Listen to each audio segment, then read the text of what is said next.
बिस्मिल्लाहिर्रहमानिर्रहीम। खातिन सुरात अख्तर अब्बास का सलाम पहुँचे। मैं कभी कभी सोचता हूँ कि मेरे खून की जगह अगर कोई और चीज़ होती तो वो क्या होता। तो यकीन मानिए वो सिवाय शुक्र के कुछ और ना होता। मेरे जिस्म में, मेरी रूह में खून के साथ साथ अगर कोई चीज़ मूव करती है तो वो शुक्र है। और उसकी बहुत बड़ी बुनियादी वजह हज़रत अबू हुरैरा, उन्होंने एक दफ़ा बड़ी कमाल बात कही। मुमकिन है उनकी अपनी हो और बहुत मुमकिन है उन्होंने हज़रत मोहम्मद सल्लल्लाहु अलैहि वसल्लम से ये सुनी हो और ली हो।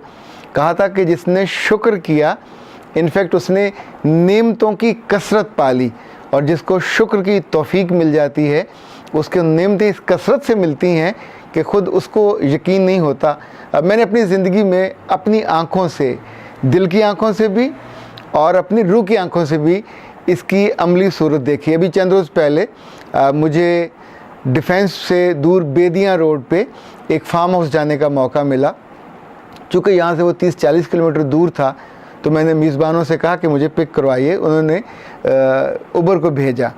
तो जो लड़का मुझे लेने आया, he was quite young boy, बमुश्किल उसने इंटर किया होगा। नई गाड़ी थी, खूबसूरत गाड़ी थी। हम वहाँ को 1.5 घंटे में पहुँचे। सारा रास्ता उससे बातें होती रहीं।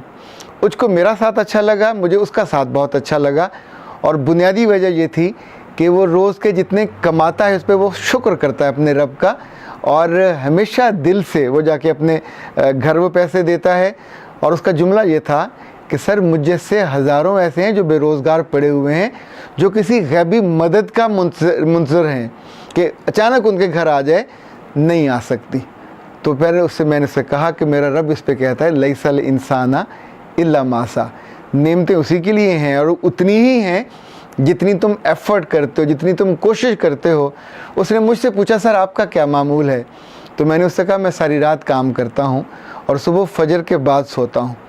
तो उसने कहा, मैं भी 8 से 10 घंटे काम करता हूँ। अब सोचिए, अगर इस उम्र में उसको इन 10 घंटे काम करने की आदत पड़ जाए तो आने वाले बरसों में उसकी कामयाबी का लेवल क्या होगा।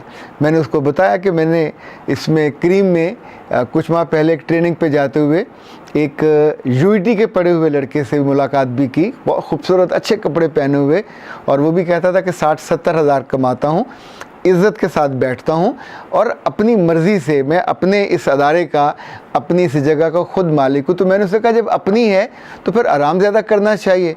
उसने कहा, नहीं, आराम जो ज़्यादा करता है इनफैक्ट वो पीछे रह जाता है।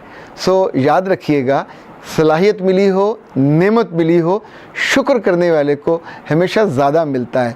हज़रत अबू हुरैरा ने 4 बातें और भी कहा, जिसको दुआ की तौफीक मिल जाए वो यूँ समझे उसको कबूलियत की तौफीक मिल गई, और जिसको सब्र की तौफीक मिल जाए उसको नेमतों के बका की तौफीक मिल जाती है, और जिसको तौबा की तौफीक मिल जाए यूँ समझे उसकी माफ़ी हो जाती है, और जिसको इस्तग़फ़ार की तौफीक मिल जाए तो उसकी मग़फ़रत हो जाती है। माफ़ी यहाँ होती है, मग़फ़रत वहाँ होती है। सो ज़िंदगी में बाज़ दफ़ा छोटे छोटे जुमले होते हैं इन बड़े लोगों को कहे हुए, बड़े लोगों के अदा किए हुए, जो रब ने उनसे कहलवाए होते हैं, और जब वो वक्त गुज़र जाता है तो सच्ची बात है फिर खाली हाथ रह जाता है। हमारे दोस्त हैं कराची में, अभी हाल ही में उनकी अपॉइंटमेंट हुई है नौनिहाल के एडिटर के तौर पे, सलीम मुग़ल साहब। ये किसी ज़माने में पीटीवी में काम करते थे, और उस ज़माने में सिल्वर जुबली एक प्रोग्राम आता होता था, बड़ा खूबसूरत प्रोग्राम था। पुराने गाने और पुरानी धुनें उसको नए गुलकारों से, और इन्हें यूँ समझे को माजी को जो 25 साल पहले गुज़र चुका था उसको वहाँ वो दोहराते थे और नए सिरे से उसको ताज़ा करते थे। ये उन्होंने बताया कि एक दफ़ा एक मेहमान लाहौर से प्रोग्राम में शिरकत के लिए कराची आई। उन्होंने एयरपोर्ट से लिया और लेके जब उनको होटल में छोड़ा तो उस खातून ने उनका हाथ पकड़ लिया और कहा, वे अड़िया मेरे को भेजा। तो उसने कहा, जी मैं बैठ तो जाता पर मुझे टीवी जाना है, आप आराम कीजिए, शाम को रिकॉर्डिंग है, फिर मैं आपको ले जाऊंगा। तो उसने हैरत से कहा, अफसोस से कहा कि तू मुझको नहीं जानता? तो उसने कहा, नाम में तो मैं जानता हूँ, आपका नाम स्वर्ण लता है। स्वर्ण लता वो खातून थी जो 47 के बाद की पाकिस्तानी फ़िल्मों में टॉप की हीरोइन थी, और उस लम्हे जब वो कराची के एक होटल में थी और अपनी जवानी के 25 साल बीते हुए भी कई बरस गुजर चुके थे, उसने सलीम मुग़ल का हाथ पकड़ के जो जुमले कहे, खातिन हज़रात, इसको जोड़िएगा आज की पहली लफ्ज़ से जो आज मैंने आपको बताया। उसने कहा तुम मुझे क्या जानो कि जब मैं अनारकली में जाती थी तो मुझको देखते ही ठठ के ठठ लग जाते थे, ट्रैफिक ब्लॉक हो जाती थी, लोग मेरे हुस्न के उन जलवों की ताब नहीं ला पाते थे, और कितने लोग थे जो मुझसे इजहार इश्क करते थे। पर वो वक्त गुज़र गया, न मैंने उसकी कदर की, न मैंने उस नेमत की कदर की। और अब आलम यह है कि मैंने एक बंदे का हाथ पकड़ के कह रही हूँ कि मेरे पास बैठो और मुझे सुनो, और वो मुझे सुनने पे तैयार नहीं है। मैं स्वर्ण लता, मुझे वो सुनने पे तैयार नहीं है। ये वक्त बड़ा ज़ालिम है, ये गुज़र जाता है। ये उम्र उससे भी ज़ालिम है, ये उससे भी जल्दी गुज़र जाती है। और ये गलतियाँ ये महाज़ आलम हैं, ये इंसान से सरजद होती हैं। आई डोंट नो किस शायर ने ये कहा था, पर कही कमाल बात थी। कहा था, जाम मेरा तौबा शिकन, तौबा मेरी जाम शिकन, सामने ढेर है टूटे हुए पैमानों का। इस शेर में कोई एक लफ्ज़ आगे पीछे हो जाए तो माफ़ कीजिएगा। ये जो उर्दू के उस्ताद या उर्दू बोलने वाले हैं, इन्हें शेर की लज्जत और मज़ा नहीं आएगा। ये फ़ौरन तनकीद के वो तलवार लेके तो टूट पड़ेंगे कि नहीं उसमें काके की गलत हुआ। शायर ये कहता है कि मेरी तौबा भी ऐसी थी कि इतनी तगड़ी, इतनी मजबूत, इतनी शानदार कि जाम पीते पीते मैं तोड़ के फेंक देता था। पर क्या करूं, जाम भी बड़ा तगड़ा था। जब वो सामने आता था तो मेरी तौबा टूट जाती थी। ज़िंदगी ऐसे ही गुज़र गई, मेरे सामने टूटे हुए जामों का ढेर लगा हुआ है। यानी इतनी दफ़ा तौबा टूटी है कि हर दफ़ा, और फिर हर दफ़ा मैं तौबा कर लेता था। और जो पांचवी बात आज आपको मैं बताना चाहता हूँ कि याद रखिएगा, जिसको तौबा की तौफीक मिल जाती है उसको कबूलियत की तौफीक मिल जाती है। सो ज़िंदगी में आप किसी भी मुकाम पे हों, छोटे मुकाम पे हों, बड़े मुकाम पे हों, इन चारों बातों को हमेशा अपने दिल में रखिएगा। दिल में रखेंगे तो आपको बताना आसान हो जाएगा। मैं जिस बच्चे के साथ घर से पेदियाँ रोड पे उस बहुत दूर एक ख़ूबसूरत से फार्म हाउस पे पहुंचा, तो वहाँ लाहौर शहर के मुख्तलिफ़ घरों से आए हुए कुछ 150 से ज़्यादा बच्चे थे। ये खूबसूरत बच्चे, ये प्यारे बच्चे, ये राजुदारे बच्चे 7वीं 8वीं से लेके 11वीं 12वीं तक के थे। और लाहौर जमीयत ने उनको बुलाया था, उनको होस्ट किया था। एक दिन का उस फार्म हाउस का किराया 20,000 था। वहाँ स्विमिंग पूल भी था, वहाँ दरख्त भी थे, वहाँ फूल भी थे। पर गेट के साथ ही जो पहला पौधा था वो माल्टे का था, और उस पर माल्टे लगे हुए थे, कोई एक भी कम नहीं था। तो मैंने जब प्रोग्राम का आगाज़ किया तो मैंने सब बच्चों से पूछा कि प्यारे बच्चों, तुम्हारी नज़र 6x6 है? उन्होंने कहा हाँ।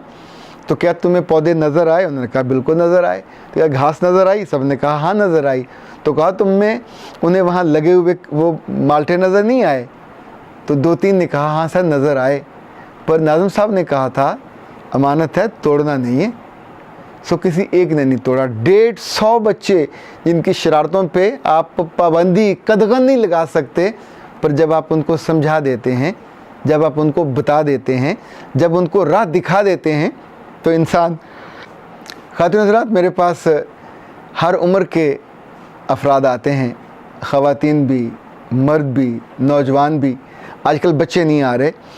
2 साल पहले मेरे पास रश होता था करियर काउंसलिंग वालों का, और यूनिवर्सिटी से और मेडिकल कॉलेजेस से और स्कूलों, और जो अच्छे पढ़े लिखे लोग होते हैं वो अपने बच्चों के करियर के लिए बहुत मुतवहश होते हैं, तशवीश उनको होती है। पर पिछले चंद माह से मेरे पास जितने केसेस आ रहे हैं, ये ट्रेंड सारा ही सोशल इश्यूज़ का है। अपने अपने घरों के बिगड़ने का, अपने मियाँ बिगड़ने का, बीवियाँ बिगड़ने का, घर के ताल्लुकात ख़राब होने का, यानी जो आप समझें सोशल आपके सेटअप में जो बहुत बुनियादी इकाइयाँ हैं वो अपनी जगह से हिली हैं। तो मुझे लगता है कि इसमें जो दूसरा पहलू है सब्र का, उसकी बहुत शदीद कमी है। हम हर बात पे इतनी जल्दी रिएक्ट करते हैं और उसको ज़रा सा बेहज़म नहीं करते, ज़रा सा भी जज्ब नहीं करते। आज जद्दा से एक कॉल थी, तो मैंने उन डॉक्टर साहब को गुजारिश की कि आप अपनी बीवी पे इतनी जल्दी जो नाराज़ हो जाते हैं, तो कभी आप चिंची में बैठे हो, तो उसने कहा हाँ बैठा हूँ, बहुत जंप लगते हैं। तो मैंने पूछा कभी टोयोटा में बैठे, कभी मर्सिडीज़ में बैठने का मज़ा लिया? उसने कहा हाँ बहुत फ़र्क है, बहुत कंफर्टेबल होती है, स्मूथ जाती है। तो मैंने कहा गाड़ी स्मूथ नहीं जाती, गाड़ी वैसे ही चलती है जैसे चिंची चलती है, पर मुझे लगता है उसके अंदर जो शॉक एब्जॉर्बर हैं, जो सब्र के शॉक एब्जॉर्बर हैं, वो बड़े तगड़े होते हैं। चिंची हो, ट्राली हो, रिक्शा हो, जो आपको ऐसे ऐसे करता है। जब इंसान अंदर से सब्र के शॉक्स नहीं लगाता तो फिर उसे हर मौके पे बच्चों से भी, बड़ों से भी, सास से भी, ससुर से भी, नंदों से भी, नंदोइये से सबसे शिकायत होती है। सब ने देख भी लिया, कुछ जुमला भी कह दिया, कुछ जुमला ना भी कहा तो भी शिकायत हो जाती है। और यूँ हम अपने शौक़ ना होने की वजह से ज़िंदगी भर जंप धक्के खाते अपनी ज़िंदगी को बेमज़ा करते रहते हैं। कहने को तो बहुत कुछ है, 3 बातें बाकी हैं, पर आज का वक्त ख़त्म हुआ। अख्तर अब्बास को इजाज़त दीजिए। अस्सलाम वालेकुम व रहमतुल्लाह।